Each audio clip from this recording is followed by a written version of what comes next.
part of the City San Diego and the Gloria Madrano podcast.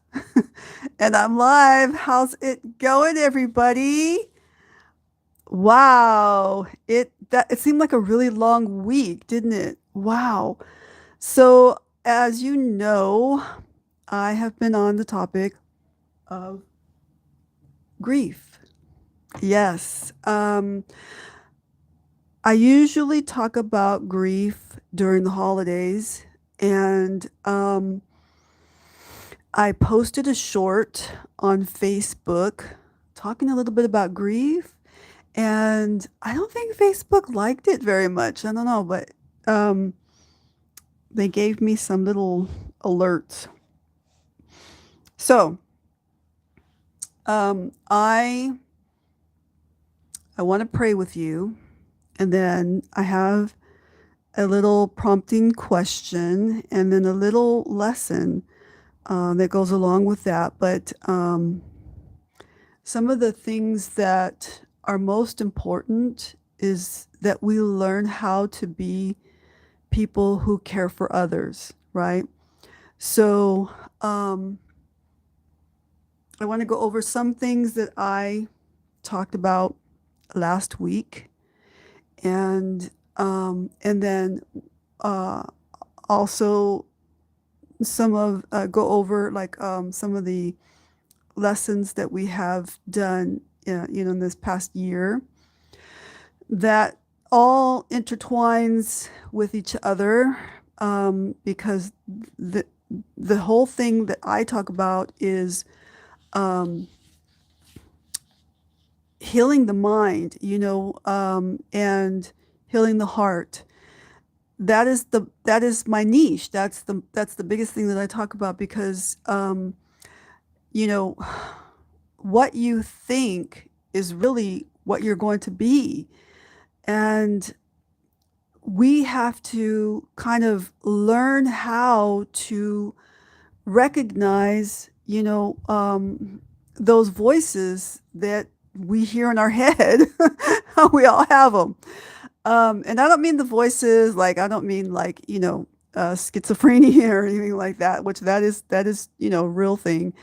But what I mean is like the thoughts that we think, right? We think things like, oh my gosh, I'm so stupid because maybe some high school teacher, elementary teacher told you that you weren't as good as Johnny, you know, um, or that, you weren't athletic enough, or, you're too fat, you're too skinny, your hair is, too curly or too straight, and this just goes on and on and on. And you determined in your own mind that you're not worthy of anything because you don't look like or have the ability to be, or, you're not that top athlete and all that. So, I have this little story I can share with you, but let me pray first, okay? Father, I just thank you. I thank you for the ability to be here every Sunday.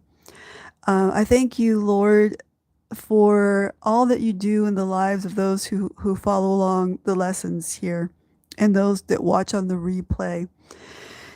And I thank you. And I just chuckle a little bit because you constantly bless me and you constantly remind me of my weaknesses and my need for you, and I appreciate that.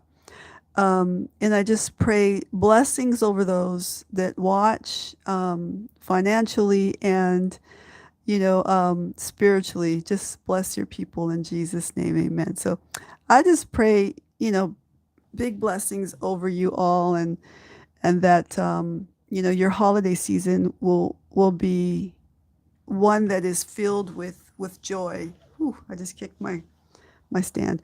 Um, Let me take a drink of my tea.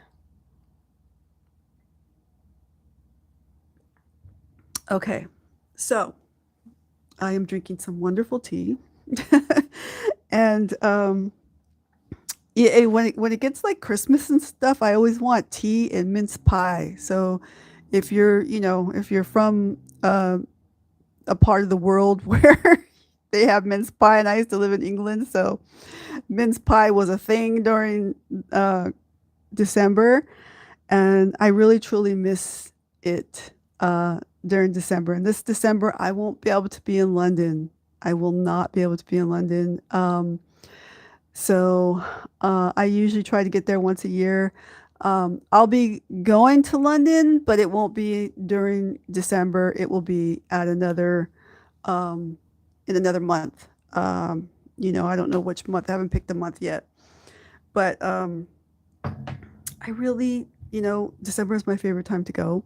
So anyway, um, I welcome you to the community. Say hi, click like, subscribe. I never say that, so it's funny when I say that. So anyway, um, I was talking earlier in my introduction that we are along the topic of grief, but I was sharing that the niche that I am in, that I talk about, it has to do with our mindset, how we think. What are we thinking? How do we get to that thought life, right? And then how do we fight back, right? And it all boils down to not believing that that thing that are those all those things that people say about you. You know, you are only to believe one thing, and that is that Jesus Christ died and rose again for you and me, and whoever else wants to believe that. Okay, and through Him, Jesus Christ is how we do all things. We do all things through Christ, who has already paid the price for us to be able to do that. So thanks for tuning in, guys. Um, so what I want to share with you is, um,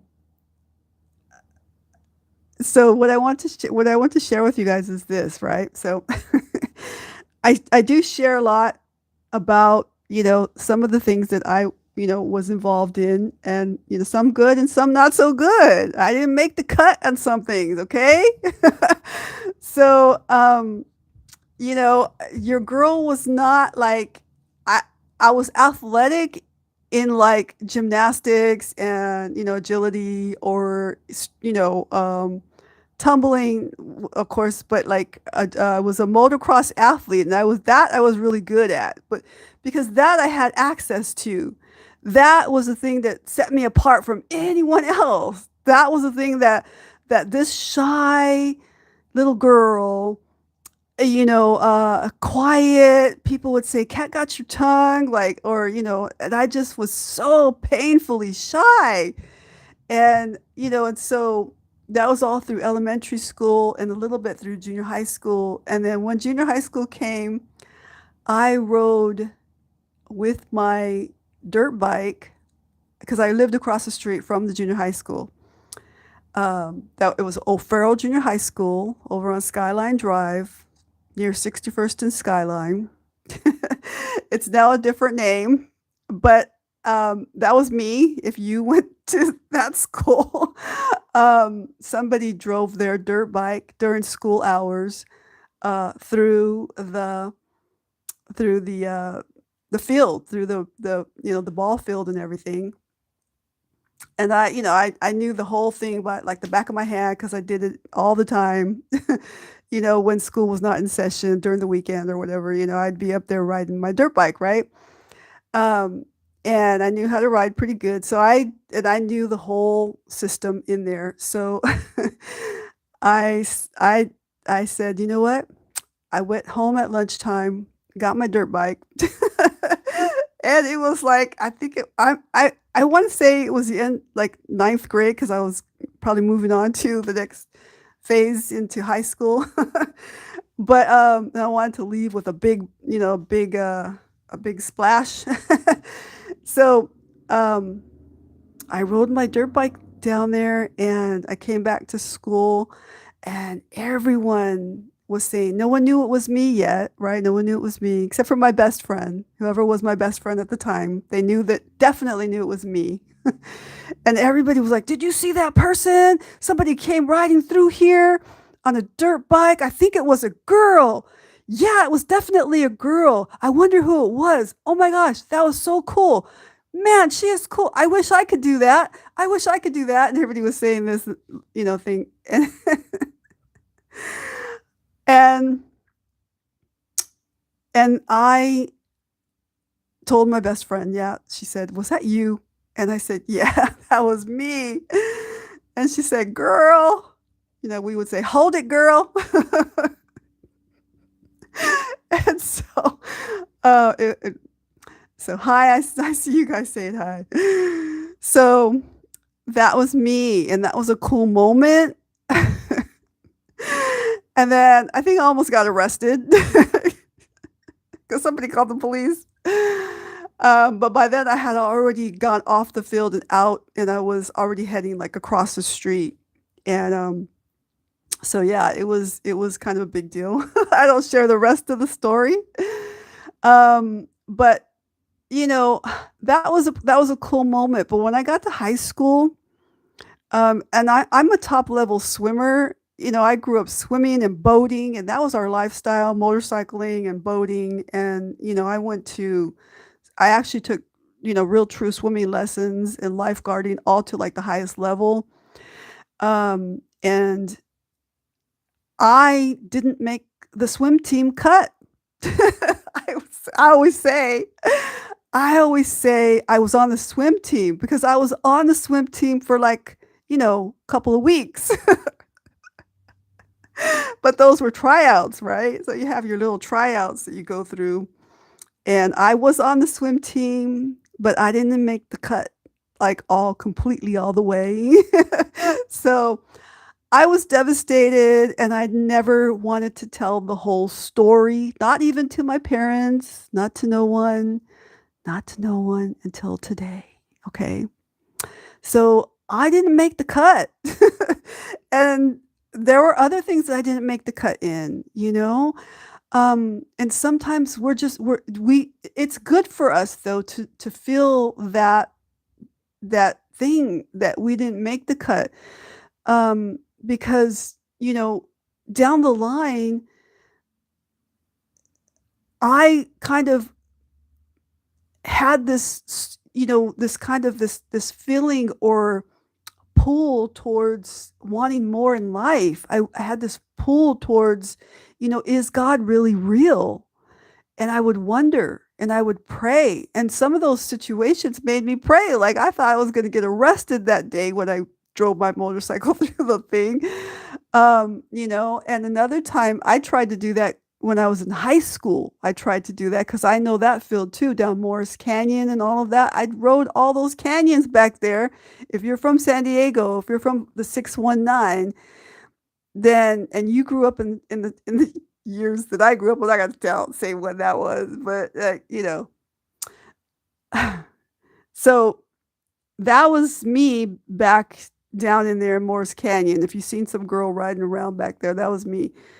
Um, and I tried to do that in high school at Morris High School on Skyline. And yeah, on the way coming back, the police did stop me, and and I but the reason why they took me in wasn't it was they had scolded me, and I was on a dirt bike that wasn't, street legal. And I would ride it, a little bit like on the edge of the road, but I rode it in the street too, and it was not legal. So um and I was not 18 yet. And so they kind of scolded me. And then, they asked me if my dad knew or if my parents knew that I was out doing this. And I said no, because, my dad always said, if you ever get in trouble, don't say I know, because, he's an ex-convict. He'll be in trouble. Um, and so he basically, they did put me in the car. They put me in the police car. They handcuffed me. It was the horriblest time ever. But the reason why they handcuffed me was because I used to always, I used to, well, maybe used to? I don't know if I'm saying this right. Maybe I'm not saying the whole thing. No, but the reason why they took me in was because, when they were, they pat you down, right? They this was a real kind of, they were kind of bluffing the arrest because, they didn't really take me in, they took me home. Um, and so, but why, I don't know if I wanna share this with you guys. Should I share this with you guys? So the reason why they handcuffed me and put me in the cop car was because I had a knife. I would always carry a knife, because I lived in a really dangerous environment, home, in the streets, everywhere I went, it was extremely dangerous, okay? Um, so dangerous, like, one time I was up behind Morris Canyon, and, I literally was chased by, the Ku Klux Klan, and it was about 4 people with robes and everything, and a cross and all the whole thing. And I was up there on the dirt bike, and I was chased, by that. So we had some weird things going on back in the day. Okay, this was back in, at that time, it was 1980. And we had some weird things going on back then. So, a lot of times they couldn't tell, because I'm riding a dirt bike, and, most of the time I didn't have a helmet. Sometimes I had a helmet, or sometimes I had, a hoodie on, just like my big sweatshirt on if it was cold. Um, so, I it was dangerous, and they stopped me, and I told them, before they searched me or patted me down, that I had a knife in my pocket, and they pulled it out. They did give it back to me. It was kind of, it is an antique knife, and, I like to collect them, but, they were serious about, taking me in and everything, so they put me in the car, and then as I was going, they told, they asked me where I lived and everything, and I showed them where I lived because they were going down that way, and, so they took me home, and my dad was there, and my dad comes out.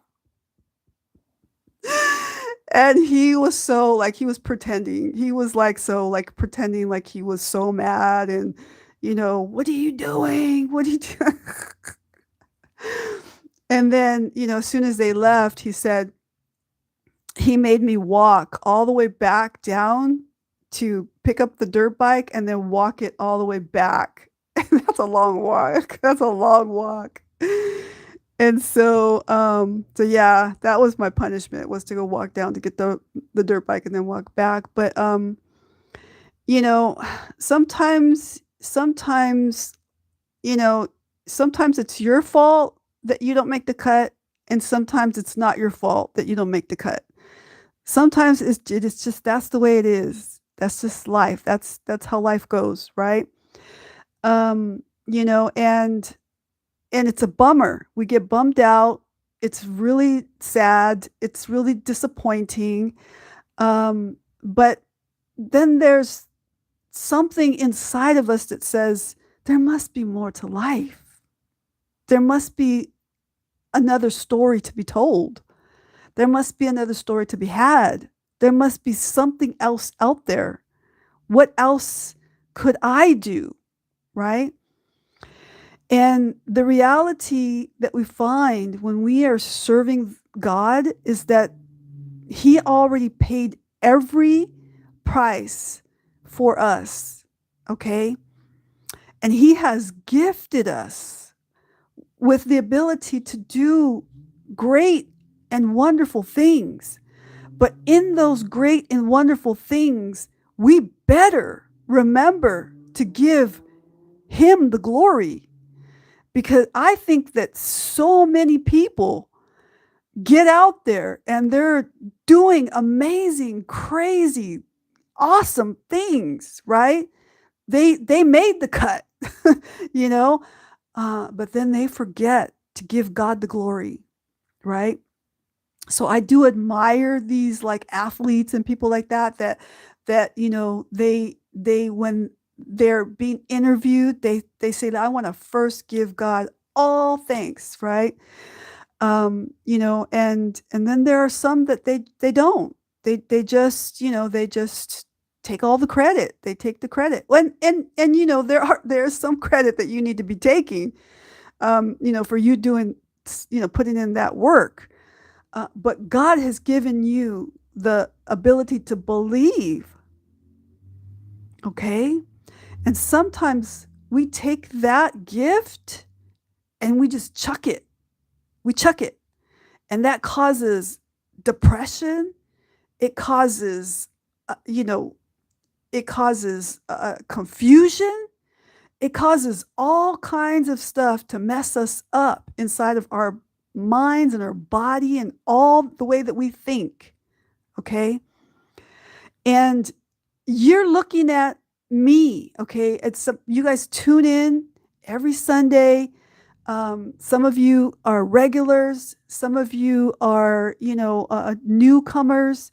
And I appreciate every single one of you.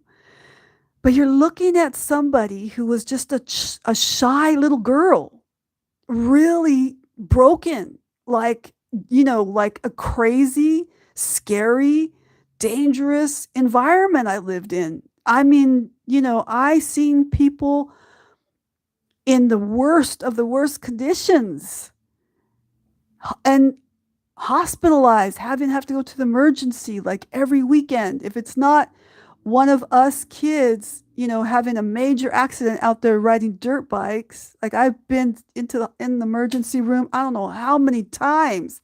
I have ugly scars, like they're ugly.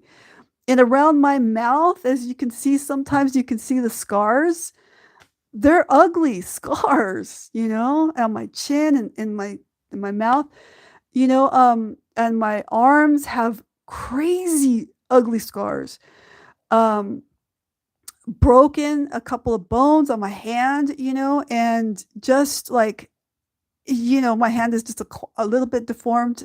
I had people looking, people that know me, and I share this, and I'm like, stop looking, you know. But like, seriously, I'm a nobody. There's nothing in me with any kind of amazing ability or anything. I just believe God. Okay. I need God. I need God in my life. Okay. Another thing that I had mentioned, in previous, YouTube lessons was, when we talk about marriage and things like that, what I shared was this, right? I said, and people take this out of context, and they take little bits and pieces, and then they want to determine what I said. This happens with all YouTubers. But if anybody, I'm 61 years old, and I've been serving God for over 40 years. Okay. You got to know that I believe God. Okay. But what I said was, if I ever get married, it's not going to be, me, my husband, and the pastor, because we ain't going there. Because homeboy needs to be knowing how to pray for his own home, okay, for his own wife. He needs to be able to stand on his own 2 feet, okay, and and I'm not saying that eliminates, the need for counsel and friendship and things like that. That's not what I'm saying. Okay. But what I'm saying is like, you know, we're not doing the, this weird, control thing. Um, that's not okay. Okay.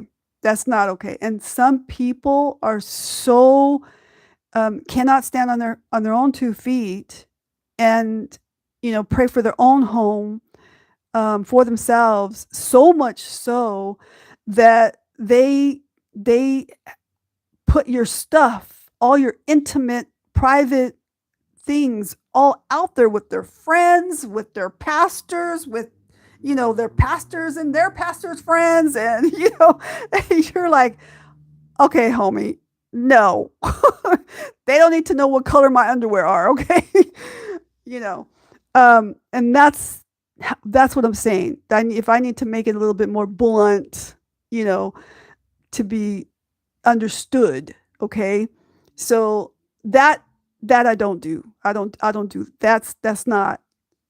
You don't do that to your wife. You don't do that to a woman. You don't do that. Okay. No. So we are on the topic of grief, and a lot, and so why I'm talking about all this stuff is because I went through a divorce, and there are many people that follow me that have gone through a divorce, or they've gone through some type of grief, or they're trying to deal with um, emotional stress that comes their way. And that causes grief and disconnection. So we went through a whole year of talking about, emotional healing. And here is the question that I want to bring to you today. Okay. So last question was, how do I support someone who is grieving? And basically my answer was, we can't fix it. Grieving is not a bad thing, but there are feelings that come up. And in those feelings, some of those feelings are very painful. And the enemy, the devil, Lucifer, well, all the words that you want to call him, the evil one, he wants to, in your vulnerability, go in there and confuse your thinking. Okay. And that's the thing that I want to make you aware of. Okay. But he just doesn't do that in your vulnerability. He does that when you think you're strong, when you think it's all going good. Okay. When you think you got a break. Okay. You need to be aware that enemy is prowling. He is sneaking around you and prowling and preying on you. Okay. He's after you. And he loves when you are deceived. When you are deceived thinking that you are this major person who has all this ability to do all these wonderful things that you do in the world, okay? That you are who you are, that you're amazing because you got, a zillion YouTube followers. We think we're valuable because of that. um, so our value doesn't lie in the numbers of, followers on your social media. That's not where our value comes from. Our value has already been given to us by God, who sent his only begotten Son to die on the cross for us so that we could have a way to be free from sin, to be free from the bondages of darkness. Okay? To be free to overcome all of that evilness and going to being on a road that leads to a real dark place. Jesus Christ did that for us, okay? He paid that price, and we can't pay it back. We can't pay it back by being good. We can't pay it back by, thinking right. We just cannot pay it back. All we can do is say thank you for the gift. Thank you. And live a life that is pleasing to God. Live in relationship with God. Live in relationship with Him. Another thing that I share is, some people say, like, we talk about praying, right? And I was just sharing this in a group. And I'm not going to share any of the group's business or anything like that, just in case you're watching and things. But, I shared, as we were learning some things which were very good, I just love, going to these groups. But, one of the things that came up was, prayer. When do we find time to pray, right? So I basically was sharing the reality. The reality is like I have to work 2-3 jobs in order to live in San Diego, okay? And have a car and pay for gas and have insurance and, pay for, do the things that I love to do, travel and all of those things and minister and pay for, some of the podcasting things that I have and that I do. I pay for all of that. I pay for that. I don't have and somebody, paying my bills. There's no in my bills. Okay. And so unless you're paying my bills, then you can have a say so. Okay. So but if you're not paying my bills, you don't have a say so, right? Because I have to work. I have to work. And so that is a lot. It's a lot. But it's a lot of what I am called to do. It's a lot of what I have been gifted to give back to the world, right? God has gifted me with some certain thing, just like He has gifted you with some certain thing or things to give back to the world, okay? And for me, that is talking about mental health, healing, emotional healing. Grief is a topic that is along the lines of all of that we're talking about today. And, God is just, I'm grateful to be a servant of the Lord. I'm grateful to be, in the life that I live today. But what I was sharing was, I was like, I made a joke, don't take me serious sometimes. But I said, pray, who has time for that? But I was kidding. Okay. So here's what I said after that. I said, we are walking prayers. We are a walking prayer, okay? Somebody was praying for me, okay? Somebody was at work on their job as they put in their 8 hours, or 8 to 16 hours a day. They prayed for me at work, okay? Somebody was prayer walking and they prayed for me, okay? Somebody was on a missions trip and they thought of me and they prayed for me, okay? And they were working, okay? Somebody was on their knees intentionally praying for me. They prayed for me, okay? Somebody was literally probably on the toilet. And I'm not kidding. I'm not kidding. It sounds funny, right? But no, somebody was seriously on the toilet. And they were probably praying for me. They were thinking about me. They were praying for me. It's a natural thing to go, to the bathroom. We all do it. Nothing new about that. Okay. So, Somebody was eating in a restaurant and they prayed for me. Okay.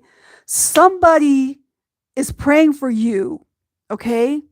I have prayed for you. Somebody prayed for you in all these different situations. Okay. So God is omnipresent. We put him in a box and we say, only at this time, only at 3 o'clock in the morning can you pray and he will hear you. Or only at noontime. Oh, you have to do it 3 times. Somebody said you got to do it 3 times a day, in the morning, in the afternoon, and in the night, and then he will hear you and you will be anointed. And I thought, somebody also said to me, it was a pastor, and he said, you need my anointing. I said, I thought I needed to be anointed by God. Because I'm sassy like that. And when people say something that is strange like that, I'll say something. Sometimes, most of the time. I need to keep my mouth shut. But no, these are wonderful people. And these are people, I'm not saying, I'm just making a joke. I'm kind of being silly, but not. And these are true stories. But they're not bad people. They're not bad people, but they had a memory lapse, they had been thought or became in a place where they thought that they were making all this happen, that they made it possible. It was up to them that you got called. I thank God for all the people who do what they do, who open the door, who give you opportunities. Those are all to be thanked. But God has orchestrated all of that. You are a servant of the Lord. And yes, I'm grateful, right? Some people take it as though they are the ones, okay? And no one can take away from you what God has put to do in you already, okay? No one can take that away from you. You don't need the permission to do it. You need the open doors. You need the relationships. You need someone to, be your guide at first. You need someone to, teach you or disciple you at first. But Jesus only was on this earth when Jesus was discipling people. It wasn't very long. It wasn't long at all, and he was only like in his 30s. That's a kid to me because I'm 60. But, that's like my kid's age. And my son, who's grown already, and is absolutely amazing at his leadership, in that just the way that he speaks and how people want to follow him, just want to follow him, and without an effort, but he's really genuine in what he says. It's everything that he does and is and who he is. There's no lie about it. It's very genuine. He's always been that, no matter what he's been through. He's always been very real and genuine. And so I really love that about him. And, I just, God is just wonderful in that what he does, and how he gifts us to be able to do the things that we do. And he even uses people who are grieving, because we all go through grief. There are major, pastoral personalities that lead mega churches, and, will have one of their parents, go on to be with Jesus and no longer here on earth. And, they're going through grief.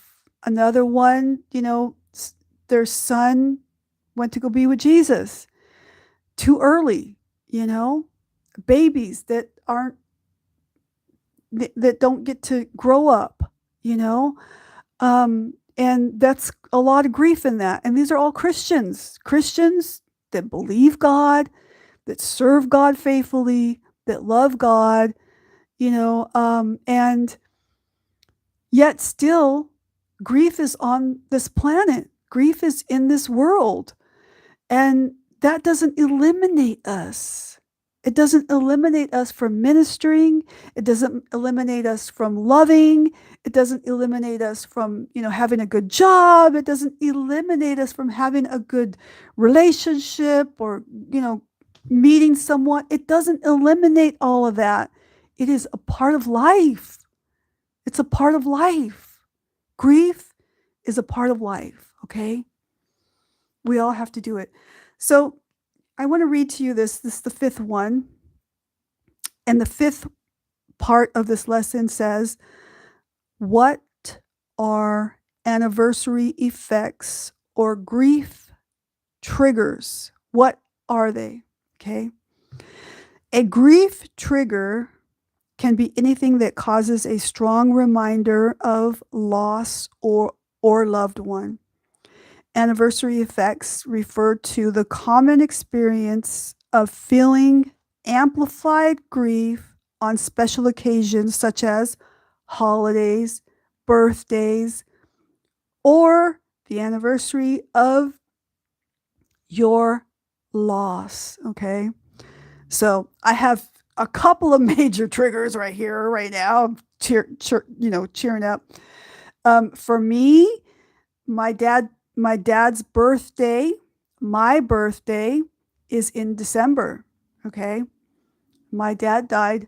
It wasn't in December that he died, but he died of natural causes. He got old and, his heart and everything failed him. But he, holidays and birthdays, those are all triggers for me. I love the holidays. I have a great time, because before he died, he told me, you better not be crying for me. Okay.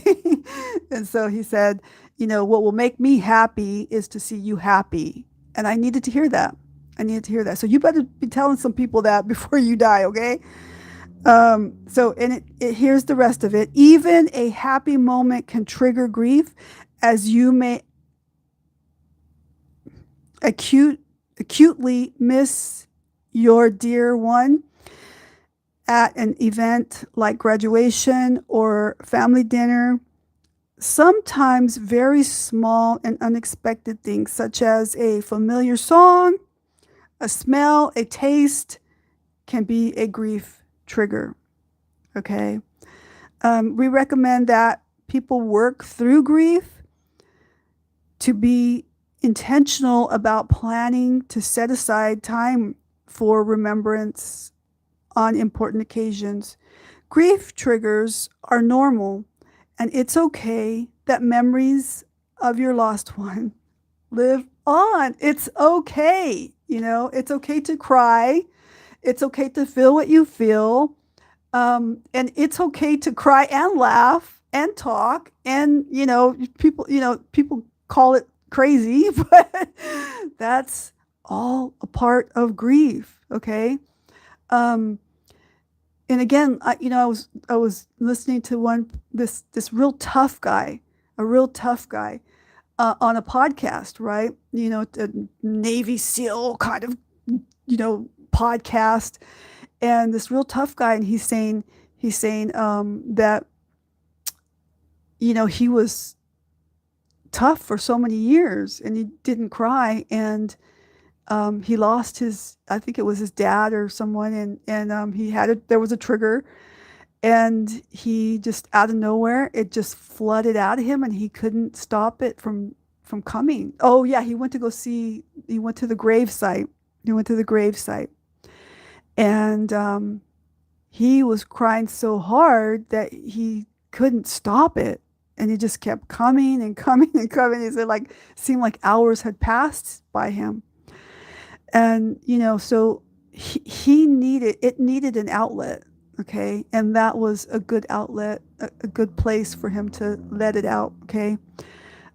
Sometimes we need to find that safe place, that just a place where we could just go and just let it out, where we're not going to scare someone. Because I think that's the biggest thing, that we think that if we break down, we're going to scare some people. I used to think that. I used to think that I can't break down all the way because I'm going to really scare some people if I break down all the way. And just holding it in for so many years, it had to come out. It had to finally come out. So, um,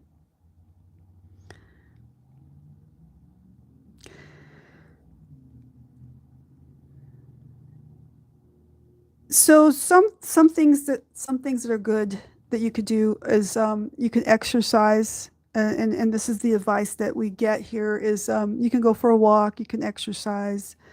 I always think that, when you're going through big grief, I mean, everybody likes it differently. Everybody likes to talk differently or whatever, you talk it out and things. But I think that going for a walk, a walk along the beach, a walk along the countryside, a walk, somewhere easy to walk, with a coffee in hand, where you can just, you know, you're concentrating on your steps, but you're also not like in this face to face, awkward, situation. It's so much, there's so much healing, I have to say, so much healing in walking and talking when you have to have a good, big, heavy conversation with someone. Okay. There's so much healing in that. It's almost miraculous. Okay. Um, it's crazy to explain it. And it's happened to me, and it was suggested to me to do that, and I did do that, and it was amazing. It was a hard, hard conversation I had to have with someone, that changed the course of my life forever. But I'm glad I did it. But I'm glad I did it. So I I am going to start to close now, and I want to say that I love you guys. Thank you for being here, and I, I'm reading your comments as I'm talking, but I have to finish in respects to all people that are in here. But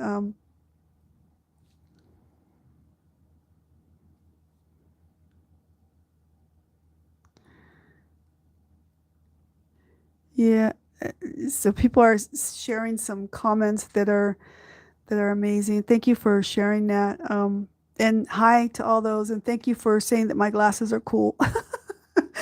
um, so I'll pray for you guys. Father, I pray, Lord, just bless your people, bring peace to those that need peace today. And Father, we're all just not perfect, and there's a lot going on in this world, and I just pray that you just, you know, give us the wanting to make the choice to serve you, to accept Jesus Christ into our hearts, to believe, to know what it's like to have real love, to have true love in our hearts for people, to forgive those who have trespassed against us, to forgive those that have deeply wounded us, who were just intentionally cruel and mean. And sometimes we don't know why. We just don't know why people do what they do. And I feel bad about that. And so, Father, I just pray, that you just heal hearts, heal those hearts, heal whatever is triggering that. Sometimes people don't realize or know that they're being triggered as well. So, Father, I just pray over all those things, and I give it to you in Jesus' name. Amen. So, hey guys, I got to run because remember I told you I work like 2 and 3 jobs. so, so I am headed out to my job, and I work a graveyard shift, which is for those of you watching from all of over the world. Sometimes some people don't call it graveyard shifts. It's a knock shift, or it's a overnight shift, basically, right? So that is what I'll be working today, and